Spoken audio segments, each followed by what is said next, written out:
গল্পের নাম একটি খেজুরের বীজ।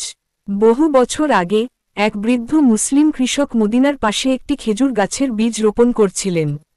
তিনি ছিলেন খুব গরিব, তবে তার অন্তরে ছিল অগাধ বিশ্বাস এবং ধৈর্য। একদিন তার পাশ দিয়ে একজন যুবক গেল।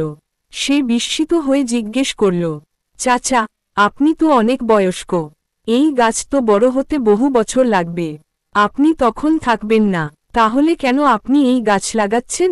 বৃদ্ধ মুচকি হেসে বললেন, বেটা, আমি যখন ছোট ছিলাম তখনও কেউ না কেউ খেজুর গাছ লাগিয়েছিল।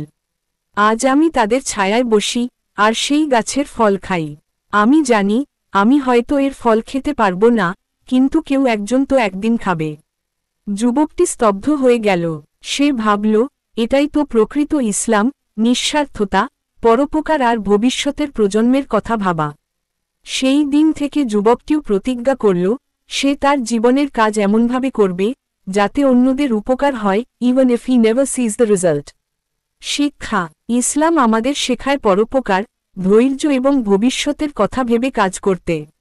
আমরা যা করি তার প্রতিদান হয়তো দুনিয়াতে নাও পেতে পারি, কিন্তু আল্লাহর কাছে প্রতিটি ভালো কাজের মূল্য আছে।